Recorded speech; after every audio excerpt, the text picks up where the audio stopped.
on this week's Most Craved, brand new Rita Repulsa. Willem Dafoe in the Justice League. Avatar, Ava, far.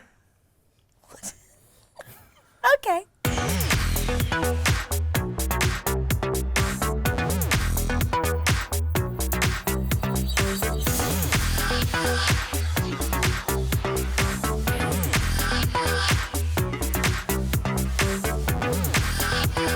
Hey guys, welcome to Most Craved. I'm Janet Bush with Legion of Leia. I'm Silas Lesnick with ComingSoon.net. And I'm William Bibiani with Craved Online. Hey. Let's start with Rita Repulsa. Now, I'm going to admit something right here. I have never seen Power Rangers. I have weird holes in my geek knowledge, and one of them's Pokemon and one of them's Power Rangers. Power Rangers was this very specific sweet spot. I mean, I know what it was. No, I know. I just mean but I get it though, because there was this period in the mid '90s when Power Rangers hit really hard. Yeah. And the thing is that the first season was 5 days a week for a year. It was really, really long. And if you didn't really actively follow it every day after school while you were doing your homework, it completely passed you by. Yeah, see, I was in college, so I was out drinking. But Rita Repulsa, okay, I've done research. I know what it is. I know who she is. I know what she looked like before. I think she looks cool. I know people are grouching about this, but I think she looks really neat, and it's Elizabeth Banks, and she does really weird roles really, really well. I like Elizabeth Banks' Rita Repulsa. The design, it's exactly like Julie from Return of the Living Dead 3, but color swapped, to the point where it's really, really weird and distracting to me. But what's interesting to me is that as much as I love Elizabeth Banks as an actress, as much as I think she could actually really knock this one out of the park, why are we not complaining that this character got whitewashed? See, that is outside of my... I don't know anything about her. Yeah. She was most of the original Power Rangers series, half of it was footage from a Japanese show, but a lot of that was people in masks and costumes and things. And so what you could do is they take off the helmet and then it's an American actor, and no harm, no foul. Rita Repulsa was actually, I believe she was Japanese. And yeah, we actually saw her face.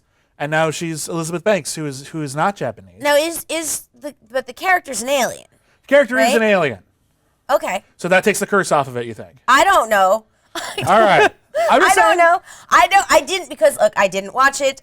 Sure. That was a thing I did not know. I know what the character looked like, but it didn't even occur to me. So, but yeah, I'm the worst person to talk about Power Rangers. I didn't do any research on this. I don't know too much about the original actress. I woke up and I saw this image on Twitter, and the first thing I thought was oh God, that's Mara in Aquaman. Oh my God! And I was really happy that it wasn't. That does look like what Zack Snyder would have done with that. That's true. Yeah. It's one of those things where I am curious what diehard Power Rangers fans think, because to me, a Power Rangers movie is largely based on nostalgia and the idea of seeing the things you recognize. And that doesn't seem like, if you're going to have Rita Repulsa, why not make her look like what people think Rita Repulsa looks like? Isn't that the whole reason to do it in the first place? The original Rita Repulsa, though, was a very cartoonish character. She had horns, right? Yeah, she had this big is kind this of like Maleficent a gritty hat. Power Rangers? I think what they're trying to do. The problem with Power Rangers is that there's really nothing fundamentally silly about the basic concept. A group of teenagers are tasked with saving the world every from evil episode ends aliens. with them making a giant robot and then fighting a giant monster. It is fundamentally silly. It's fundamental. Okay, I guess my point is dramatically. There's no reason why you couldn't do that at least as seriously as you do Voltron. And yet, Mighty Morphin Power Rangers has this history of camp. It's a very silly show. The existence of Bulk and Skull alone makes it almost impossible to take seriously. It's all right. But I think what they're trying to do here is they even took Mighty Morphin out of the title. It's just Power Rangers, for realsies. No apostrophe. This is serious. it's like they're trying to do the Batman Begins of Power Rangers, and I'm just not sure. I remember when Joseph Kahn did that short film on that was sort of renegade, had no rights to it, just made this ultra badass Battlestar Galactica reboot version of Power Rangers, and it was really cool, but that was also fundamentally absurd.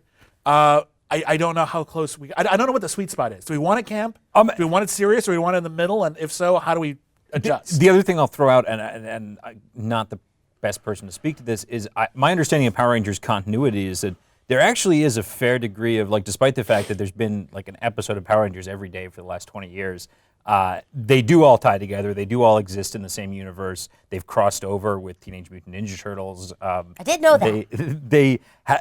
have this big world. So in some ways, maybe this is a Rita Repulsa from before or after the Rita Repulsa we know from the TV show, and as such should look different. Okay. On the other hand, who the hell knows? I mean, it's tricky because when we reboot things like this, there are filmmakers who think everything is sacred, and then there's filmmakers who say the entire Star Wars expanded universe doesn't count anymore. So we'll find out when we see it. Those fingernails look really dangerous. I scratch myself with my own. I don't know. I'm telling you, it's Julie from Return of the Living Dead 3. It's really uncanny. I have no segue for this. James Cameron is going to be, it just announced that not only is he doing another Avatar, not only is he doing 2 more Avatars, there's going to be like 4 Avatars. Do we need 4 Avatars? Did we need another Avatar? No. Like, the story was kind of done. Like, there weren't a lot of dangling threads other than, well, they're all just going to come back and nuke your planet from space because it's the only way to be sure, because you resolved none of the actual problems in that movie. I'm not the biggest fan of Avatar. Yeah. Me either. That being said, I have learned, like, don't bet against James Cameron. Yeah. True. I didn't think Titanic was going to work. I didn't think That's the first true. Avatar was going to work. And they became 2 of the biggest movies ever. I have to respect that the man knows what he's doing. I suspect that there is an element to these sequels that we're not even aware of. If I had to guess, it's going to be something with headsets in theaters and like a more virtual, immersive world. Well, I mean, if they're That's going to do interesting. something like that, because look, I did not like Avatar. I got my very first death threat for my Avatar review, but visually, it was unbelievable, and it changed things. And if he's going to do something like that, that's going to change things. Then cool. It's not like I'm not going to go see it. Of course, I'll go see it. I hate just don't know mentality. What? Then I'm just going to go see it? Like, I don't care if it's going to be good or not. I'm going to go see it. I don't think it's healthy. But I review movies. Well, no, Of course you I'm gonna will. I guess no, but that's what I mean. I'm not gonna necessarily encouraging that in others. Oh no, but I mean, I have to see everything. Yes. But and look, if it's good, it's good. This is that what I feel about all movies. Like, if I want to love everything I see, I don't want to walk out after 2 hours and going, damn, that sucked. I don't want to do that. I want to love it. So if it's cool, if it's groundbreaking, that's great. Do we need 4 of them? Well, there's this horrifyingly inaccurate mentality about film critics and people who cover the entertainment industry that we want things to be bad. Like, No. who wants to have a bad day at the office? I want to gush about stuff. I want to love Avatar. I've seen it multiple times. I watched the director's cut or extended cut, which is slightly better. And it just never grabs me. What Avatar is, and the reason why I think it was such a hit, had nothing to do with the things that we typically think of as a successful story, which is a good story, good characters, interesting world. It's basically just pretty. And it's super duper pretty. It and is I would very totally pretty, recommend yeah. you see it on the big screen because it's pretty. But unless the next, like, every single sequel is going to be a huge leap forward in prettiness, I see no reason to continue it. I don't care what happens to this really just horrible person at the core of Avatar, who is told at the beginning, hey, we really want to find a peaceful middle ground with these Na'vi, and we'll kind of give them whatever they want in exchange for unobtainium, so you just go in and ask them, and then he spends the entire movie not asking them, and then when tragedy strikes, he takes none of the responsibility and just kills more people. Like, I don't want more of his adventures. If Avatar 2 is about him being the villain, I'm fine with it. Or other tribes, because they were talking about other tribes. Like, show me a different one. That'd I be cool. guess it just seems like we're asking for more novelty and not for more interesting story. I don't know. I think everyone's just quick to jump to Avatar as something to make fun of, and like I get it. I get, especially it being the biggest movie ever. It's an easy thing to look at, but we don't know anything about the story. We don't know what's going to happen. We don't know what sort of technology is going to be involved, and it's going to be a while. It's going to be years before one of these hits. It's interesting though, because our whole franchise movie series mentality right now is entirely different than it was when Avatar came out. Marvel Studios hadn't quite changed the whole paradigm yet. And so the idea of like, oh, there's going to be all these different Marvel movies, we have a general sense of the progression. We know it's going to have these characters.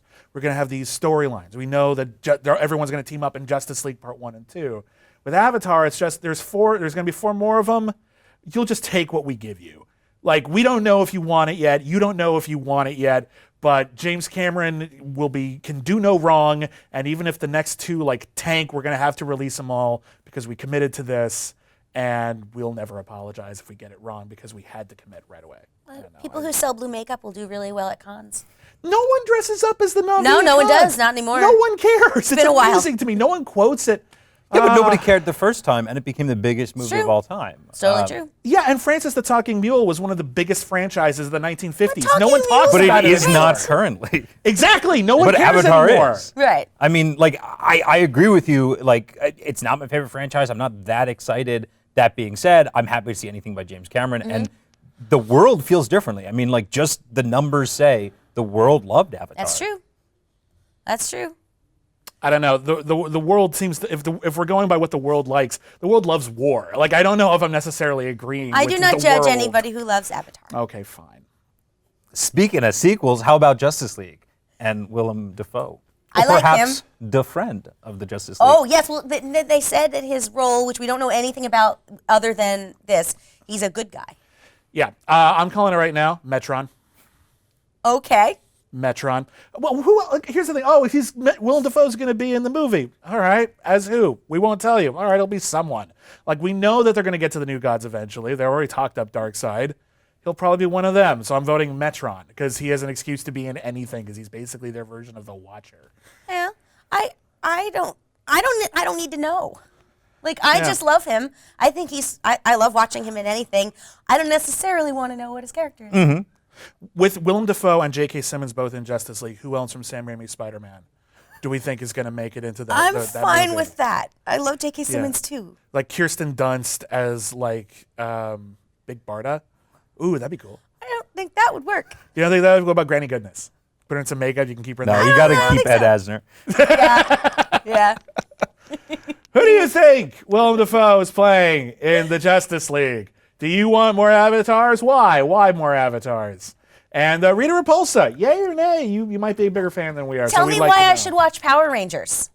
She's got a lot of catching up to do. I What is do. there, like 2 million episodes? Oh, good. So follow us on Twitter at Most Craved. Answer all the questions. Tell us more questions. Be questions. 100 episodes.